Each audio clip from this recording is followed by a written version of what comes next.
আপনাদের নেত্রী দেশে এসে আপনাদের পাশে দাঁড়াচ্ছে না। আপনারা কার আশায় দাঁড়াচ্ছেন? দেশকে বহির্বিশ্বের সামনে আল্লাহর ওয়াস্তে আর দয়া করে বিতর্কিত করবেন না। গর্তে আছেন, গর্তে থাকুন। শেখ হাসিনা যে পালিয়ে গিয়েছিল তার পিছনে যে আন্দোলনটা ছিল এক দফা দাবিতে, সেটা বৈষম্য বিরোধী আন্দোলন হলেও মূল যেই চাওয়াটা ছিল একটি গণতান্ত্রিক বাংলাদেশ, যেই বাংলাদেশে বৈষম্য থাকবে না, মানুষ ভোট দিতে পারবে, শান্তিতে বসবাস করতে পারবে। অতএব একটি দেশের জন্য গণতন্ত্র খুবই গুরুত্বপূর্ণ। ভোট তো লাগবেই। প্রশ্ন হচ্ছে ভোটটা কখন প্রয়োজন। বিএনপি বলেছে ডিসেম্বর কাট অফ, ডিসেম্বরের মধ্যেই প্রয়োজন। জামায়াতে ইসলাম বাংলাদেশে আরেকটি বড় দল, তারা যেটা বলেছে সেটা হচ্ছে আগামী বছরে তারা রমজানের আগে চায়। টাইম ফ্রেমটা কিন্তু কাছাকাছি বিএনপি জামাতের, ডিসেম্বর অথবা জানুয়ারি ফেব্রুয়ারি। বাস্তবতা হচ্ছে বাংলাদেশের মানুষ ভোট দিতে চায়, কিন্তু সেই ভোটের পরিবেশটা সৃষ্টি হতে হবে। এখন ইউনূস সাহেব একজন যোগ্য ব্যক্তি, এতে কোনো সন্দেহ নাই। উনি বলেছেন ডিসেম্বর থেকে জুনের মধ্যে। কথাবার্তা এই কারণে পরিষ্কার করে বলছি, একটি অবাধ সুষ্ঠু নিরপেক্ষ নির্বাচন প্রয়োজন এবং সেটার জন্য পরিবেশ সৃষ্টি করতে হবে। আমার মনে হয় ইউনূস সাহেবের উপর ভরসা রাখা প্রয়োজন।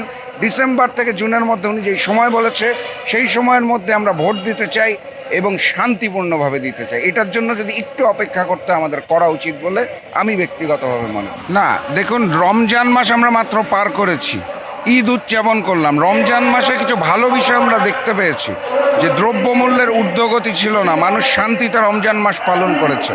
বাড়ি যাওয়ার পথে রাস্তায় জ্যাম ছিল না, মানুষের যেটা খুব কষ্ট হতো। এবং ইফতারের সময়, সেহরির সময়, তারাবির সময় সারা দেশব্যাপী কারেন্ট যায় নাই, যেটা ফ্যাসিস্ট শেখ হাসিনার আমলে ইচ্ছাকৃতভাবে তারাবির সময় কারেন্টের লাইন অফ করে রাখা হতো। সব কিছু বিবেচনায় মানুষ কিন্তু একটু স্বস্তিতে আছে, ভালো বোধ করছে। সেখান থেকে আবেগপ্রবণ অনেকেই বলে ফেলছে যে 5 বছর নির্বাচন প্রয়োজন না, ইউনূস সাহেব থাকুক। কিন্তু ইউনূস সাহেবের মতো মানুষ নিজেও উপলব্ধি করেন যে একটি গণতন্ত্রহীন ভোটহীন অবস্থায় এইভাবে করে 5 বছর থাকাটা ঠিক নয় এবং উচিত নয়। তো এটা জনগণের ভালোবাসার বহিঃপ্রকাশ। কিন্তু ইউনূস সাহেবের মতো জায়গা থেকে, ওনার মতো মানুষের পক্ষে এভাবে 5 বছর ক্ষমতায় থাকা সম্ভব না, উচিত না, এটা উনি নিজেও উপলব্ধি করেন। অতএব আমরা বিশ্বাস করি এই ডিসেম্বর থেকে জুনের মধ্যেই নির্বাচন হবে এবং নির্বাচিত সরকার ক্ষমতায় আসবে। আমরা ইউনূস সাহেবকে বরং কাজে লাগাতে পারি। যেই দলটি ক্ষমতায় আসবে তাদের উচিত হবে, বড় দল বিএনপি হোক, জামায়াত হোক, তাদের উচিত হবে ইউনূস সাহেবকে অনুরোধ করা যে আপনি আমাদের সাথে থাকেন, দায়িত্ব গ্রহণ করেন, আমরা সকলে মিলে একটা নতুন বাংলাদেশ করি। এক একটা দলের নিজস্ব নিজস্ব স্ট্র্যাটেজি থাকে। এখন এনসিপি বলেছে তারা এরকম হলে নির্বাচনে যাবে না, ওরকম হলে যাবে।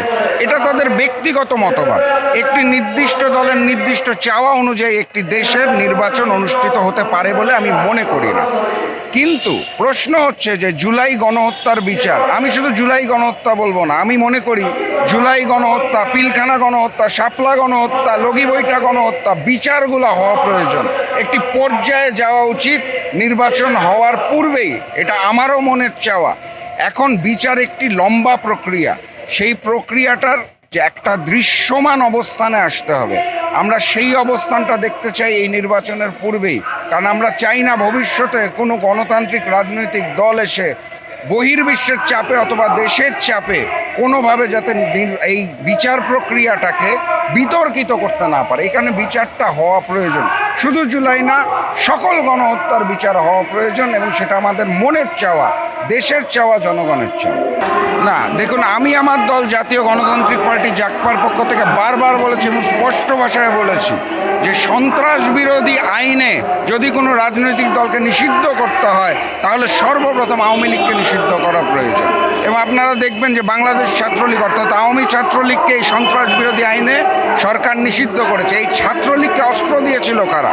হুকুম দিয়েছিল কারা? অর্থ দিয়েছিল কারা?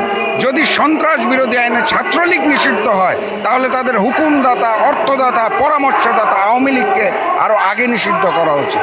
রক্তের দাগ এখনও শুকায় নাই। এই সময় আমরা আওয়ামী লীগের নির্বাচন নিয়ে কথা বলছি, তারা বিগত 3টি নির্বাচনকে বিতর্কিত করেছে। আমরা স্পষ্ট ভাষায় বলে দিতে চাই, বাংলার মানুষ আওয়ামী লীগের অপরাজনীতি আর দেখতে চায় না। অতএব অন্তর্বর্তী সরকারকে অনুরোধ জানাই, যে কোনো মূল্যে আওয়ামী লীগের অপরাজনীতিকে নিষিদ্ধ করতে হবে। আমরা নির্বাচনে নৌকা প্রতীক দেখতে চাই না। যেই নৌকা ডুবেছে সেই নৌকাকে আর উঠতে দিব না, ইনশাআল্লাহ। দেখুন, শেখ হাসিনা পালিয়ে গেছে, শেখ পরিবার পালিয়ে গেছে, তারা কিন্তু রাজপথে আসছে না। তারা ফোনের কনভারসেশনের মাধ্যমে, অনলাইন কনভারসেশনের মাধ্যমে দেশে রেখে যাওয়া আওয়ামী দোসরদেরকে রাজপথে নামাচ্ছে। আমি আপনার এই ভিডিও বার্তার মাধ্যমে আওয়ামী লীগ যারা করেন তাদেরকে বলতে চাই, আপনাদের নেত্রী দেশে এসে আপনাদের পাশে দাঁড়াচ্ছে না, আপনারা কার আশায় দাঁড়াচ্ছেন? দেশকে বহির্বিশ্বের সামনে আল্লাহর ওয়াস্তে আর দয়া করে বিতর্কিত করবেন না। গর্তে আছেন, গর্তে থাকুন। দেশকে অস্থিতিশীল করার চেষ্টা করলে আমরা সকলে একত্রিত হয়ে আপনাদের আবারও রুখে দিতে বাধ্য হব ইনশাআল্লাহ।